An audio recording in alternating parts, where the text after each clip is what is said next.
Brought to you by Palvi Agrico. आता शेतीसाठी जे काही लागणार ते घरपोच मिळणार, तेही मोबाईलच्या एका क्लिकवर. मी मुख्यमंत्र्यांना तुमच्या सगळ्यांच्या साक्षीने आव्हान देतो आहे की तुम्ही आमचा पर्दाफाश कराच.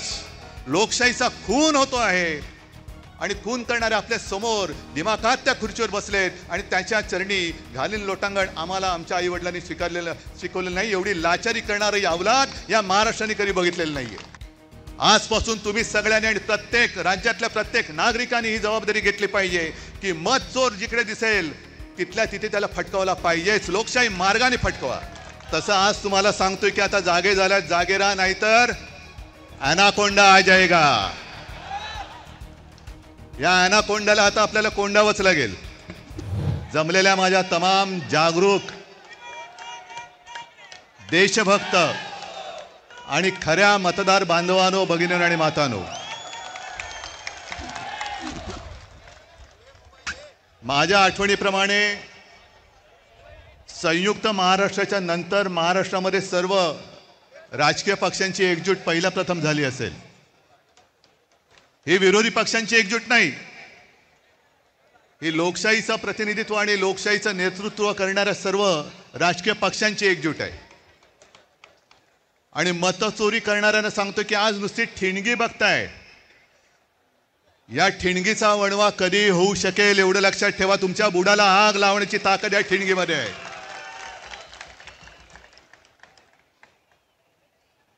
मध्यंतरी एक मी शब्द वापरला, तो गाजला. कोणता शब्द तुम्हाला कळेल? शोलेमध्ये एक डायलॉग आहे, दूर गांव में जब आधी रात बच्चा रोता है तो माँ कहती है सो जा नहीं तो. तसं आज तुम्हाला सांगतोय की आता जागे झाल्यात, जागे राहा, नाहीतर अनाकोंडा आ जाएगा. या अनाकोंडाला आता आपल्याला कोंडावंच लागेल, कारण नाहीतर सुधारणार नाहीत. मला एका गोष्टीचं आश्चर्य वाटतं की एवढ्या सगळ्या धडधडीत पुरावे आज राजनेता किती डोंगरच आहे तो. रोज कुठून ना कुठून तरी पुरावे येत आहेत. कोणत्या मतदारसंघात कसा लाभ घेतलेला आहे याचा पर्दाफाश मी करेन. मी मुख्यमंत्र्यांना तुमच्या सगळ्यांच्या साक्षीने आव्हान देतो आहे की तुम्ही आमचा पर्दाफाश कराच. करूनच टाका एकदा. काय ते दूध का दूध पाणी का पाणी. पण जेव्हा मुख्यमंत्री असं बोलतायत याचा अर्थ मुख्यमंत्र्यांनी सुद्धा ते मान्य केलंय की मतचोरी झालेली आहे, मतचोरी होते आहे. आज मला अभिमान आहे एका गोष्टीचा. आपण दरवेळेला असं म्हणतो की महाराष्ट्र देशाला दिशा दाखवतोय. आज संपूर्ण महाराष्ट्र आपल्या रूपामध्ये एकवटलेला आहे आणि तो देशाला दिशा दाखवतोय. मी तुमच्या सगळ्यांवरती आता एक जबाबदारी टाकतोय. तुम्ही सगळे आपण बाकीचे आपले पक्ष वगैरे बाजूला ठेवून एकवटलेलो आहोत. ज्या गोष्टी आता आम्ही करतो आहोत, शिवसेना, महाराष्ट्र नवनिर्माण सेना, राष्ट्रवादी काँग्रेस, कम्युनिस्ट, शेतकरी कामगार पक्ष सगळ्यांचे कार्यकर्ते करतायत, तसं मी सर्व मतदारांना आवाहन करतोय, राज्यातल्या नव्हे तर देशातल्या, की सगळ्या जणांनी आपापलं नाव आपल्या यादीत आहे की नाही हे पुन्हा जाऊन तपासा. आणि आपल्या घरामध्ये आपल्याला न दिसणारी, आपली परवानगी न घेतलेली माणसं राहतात की नाही हे सुद्धा तपासा. कारण जर शौचालयामध्ये 100 माणसं राहत असतील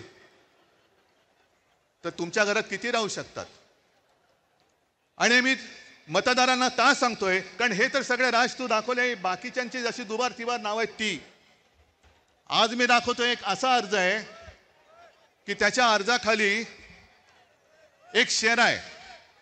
तो शेरा पहिल्यांदा वाचतो, त्याच्यानंतर मी नाव वाचतो की सदर अर्जाबाबत अर्जदार, आता अर्जदाराचं नाव मी नंतर सांगतो, यांची भेट घेऊन सदर अर्जाबाबतची पडताळणी केली असता हा अर्ज आम्ही केलेला नाही असा अभिप्राय मिळाला आहे.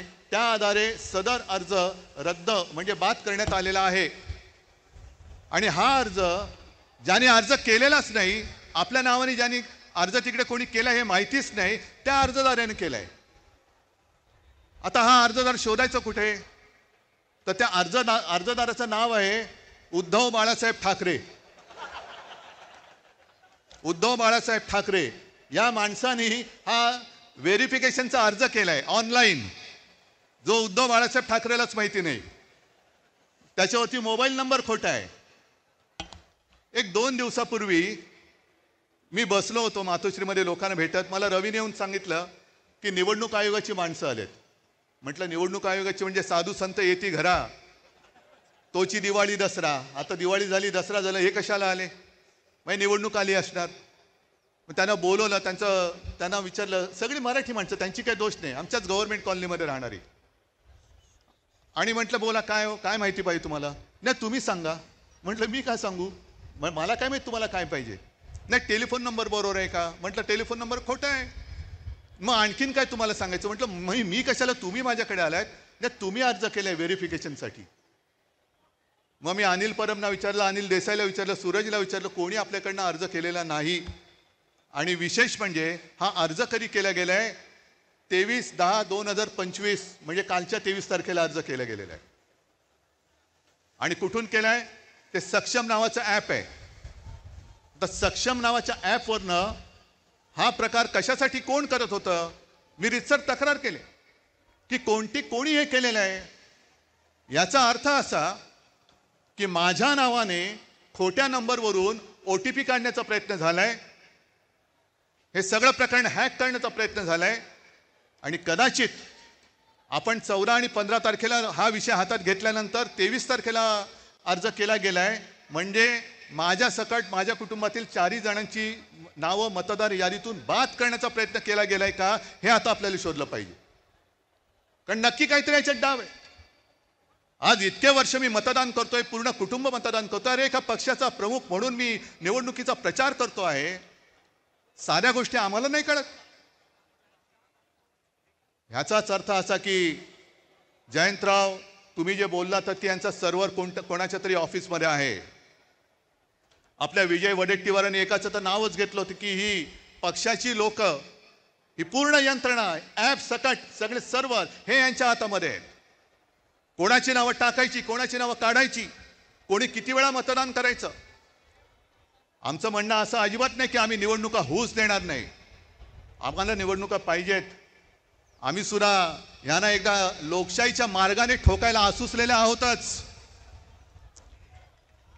पण सदोष आणि चोरी करून तुम्ही जर का आधीच निकाल ठरवून निवडणुका घेणार असाल तर मग जनतेने ठरवायचे की निवडणुका होऊ द्यायचे की नाही.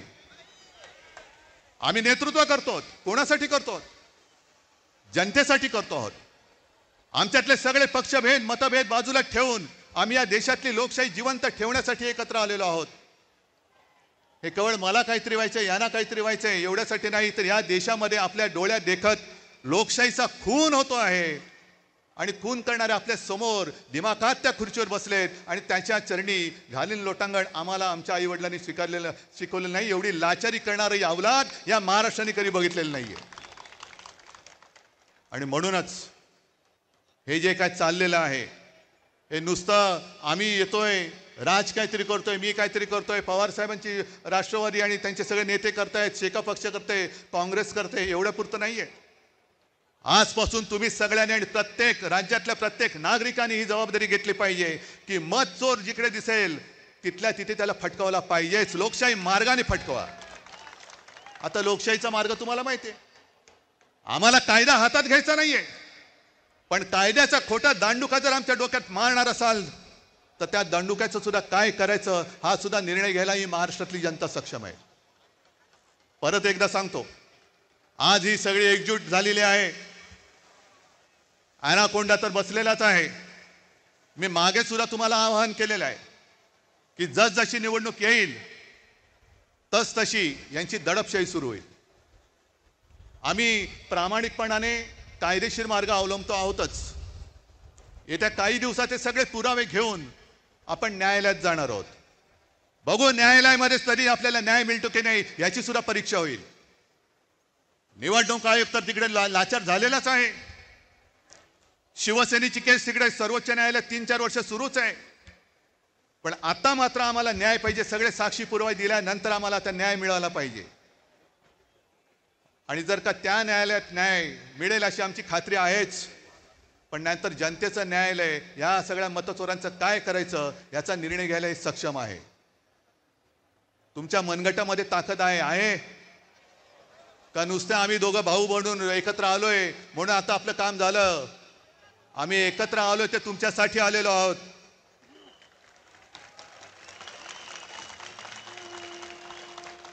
आम्ही एकत्र आलो आहोत ते मराठी माणसासाठी आलो आहोत. आम्ही एकत्र आलो ते हिंदूंसाठी आणि महाराष्ट्रासाठी आलेलो आहोत. पण अशा वेळेला आम्ही पुढे जात असताना तुम्ही भक्कमपणाने साथ देणं हे तुमचं कर्तव्य आहे.